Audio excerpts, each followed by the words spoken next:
Hey guys, welcome back to another episode of the World Cup review. And right now we'll be covering Group G. And we first begin with the darkest of dark horses, Belgium. Yeah, another supposedly favorite uh, to kind of far in Go the World far. Cup. Yeah, Yeah. Mhm. their team has a plethora of stars. We For talk sure, yeah. about Romelu Lukaku in the forward hmm lineup, Eden Hazard, Kevin De Bruyne, hmm Marwan Fellaini. Marwana Fellaini, yes, definitely. Our favorite mushroom. Yeah, in defense, has got Jan Vertonghen, Vincent Company, Toby Alderweireld, Thomas Yeah. Muller. And So their many, so many. goalkeeper has Thibaut Courtois and Let's not mention the other one. Okay, yeah, so that's a very very strong team again. Again, another one of those candidates where you can actually form multiple teams out of the amount of talent that's here. And yeah, I think that's their biggest strength for sure. That their front. I mean, I would say the biggest strength is their front three. You've got Mertens, you've got Hazard, and Lukaku. Just cross the ball to Lukaku. Just give it to him. Just all you need is Lukaku crossing to himself.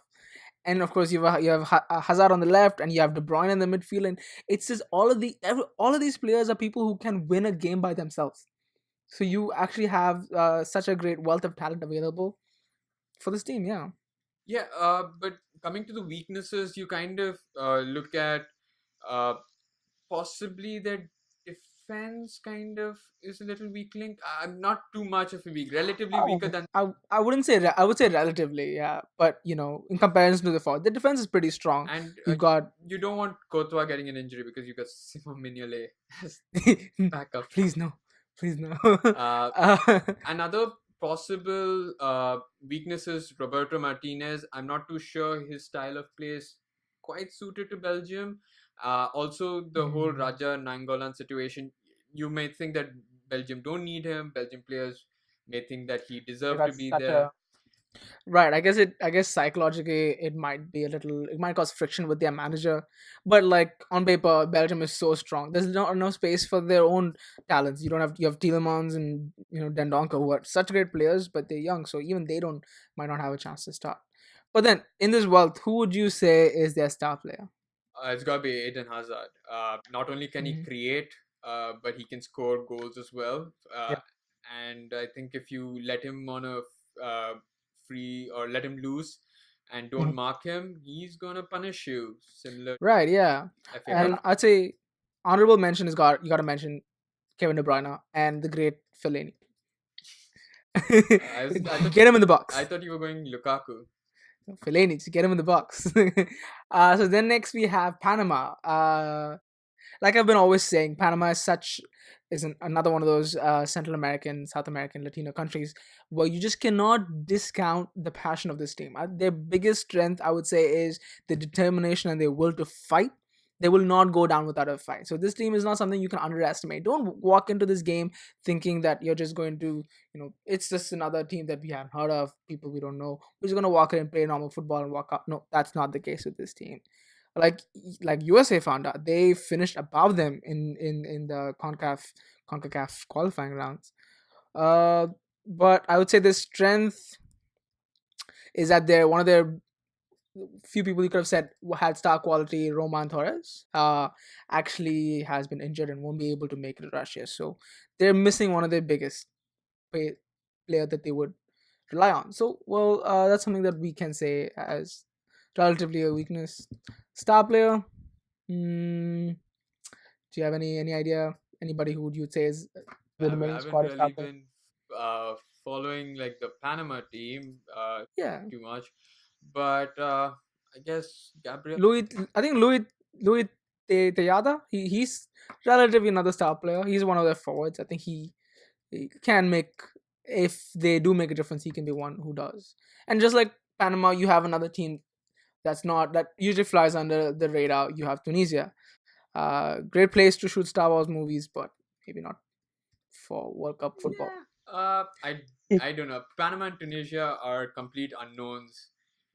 To me, I've not really been a huge I fan mean, of the. I suppose, yeah, you can say the commonality between them both is that they're unknowns. But another huge commonality between them is that both of them have actually lost their own relatively star player.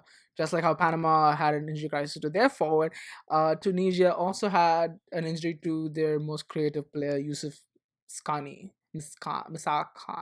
Sahni. So Misakni. So that has a pretty big gap in their attacking mid. So the stakes don't look the best. It doesn't the path to the next round doesn't look the best for these guys, but there are teams that will play with passion. And then now we come to the most interesting, the one that a lot of people that I know are The one that plays falling without over themselves passion. off. The one without passion, the opposite of the other teams. Gareth Southgate's England. What do And you think? well, living in this country, it's kind of hard to notice that there is a World Cup going on. No one seems to be quite interested here for some reason. Really?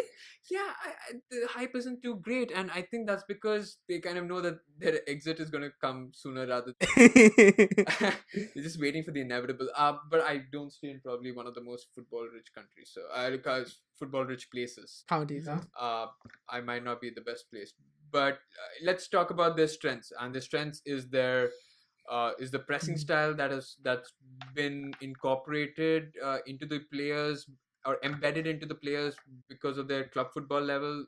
Liverpool and Tottenham's pressing styles have kind of made their way into England squads. Mhm. Henderson, Harry Kane, Dele Alli, they know how to press, they know how to get at You got Lingard too. You know, Lingard with his pace, he just runs and runs and runs. Lingard, Vardy, and Sterling with pace to run at Right. defenses, aging Yeah. defenses. Uh, Right. And so press. yes, Mhm. those are probably the strengths. I mean, Harry Kane has to get hit the ground running, and Harry Kane has to produce what he does at Tottenham. And if he does that, England can go. I'm not going to say where, but they can go further than the group stage. Mhm. Uh, Yeah. and it's exciting because Gareth Southgate's formation, the way he's kind of mixed youth and experience, is something different that England has never seen before. Mhm. Because England's always gone with the formula that okay, these players are stars, they will normally go. But he's left Right. out Wilshere, he's left out Chris Smalling, Mike Smalling, Chris Smalling, Mike Smalling. and he's left out really good players. Yeah, decisions that I don't necessarily agree with, but that's a debate for another day. But like you said, the defense is something that is quite interesting because it's something that hasn't been tested on bigger stages, the three-man style, and I think that's one of the reasons why Smalling wasn't picked because he needed somebody who can play with their feet. But not just the three-man defense, you also have the whole goalkeeper situation. You got Pickford, you got Butland. You don't know who you're picking, and it's been such a. It's almost like Griezmann's La Decision video. Like you don't know what it was until the last moment. So it's just there's so much confusion as to who's gonna be what and what's happening. So Yeah, it's. that's probably the weakness. In terms of there's no Joe Hart as number one, so you really don't know Mhm. who the number one. Gareth Southgate, I don't think he still knows who his best 11 is, and that can be a huge problem when managers Yep. don't know that. Uh, Yes. it's going to be interesting though to see whether this gamble of playing youth really works. Mhm. It's certainly an exciting time for English football right now, and yeah, who do you think was their star player? I gotta say Hurricane. I mean, it's not the Hurricane team, but it's got to be Hurricane England. He can change it. He can drag them if he needs to. Yeah, as long as he's not taking corners and free kicks, yeah, I think he can. He is.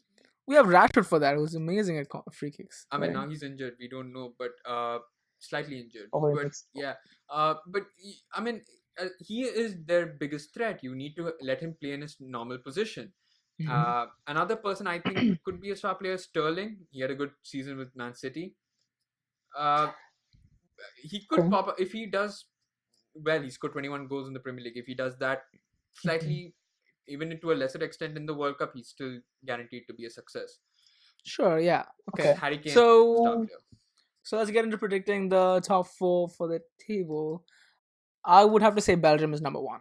Like Belgium is such a good team, such great talent, such great potential. I would say Belgium's got to be number one, and they've been walking over, they've been bulldozing teams in the qualifiers, 3-0, 4-0, 5-0. It's just such a great attacking team. I think they definitely are making it to number one. But for number two, England doesn't have competition. They have to be number two at least. If they don't, then just stop supporting England. Okay, England's gonna be number two in the group. And between Panama and Tunisia, I'm gonna say Panama. I'm giving it to them for their determination, strength, and their will to fight and win. And Tunisia last. What do you think?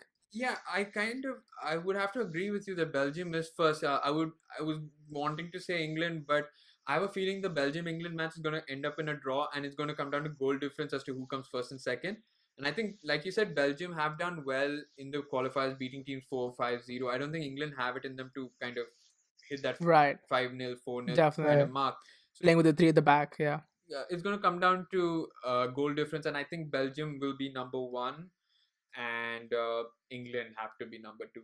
Three and four, not really my cup of tea, but yeah, I guess Panama and Tunisia in that. Okay, great. Great. It was nice having you guys again for this episode again. Thanks for tuning in, and we'll see you again for Group A B C D E F G H. Group H. Catch you later. Bye bye.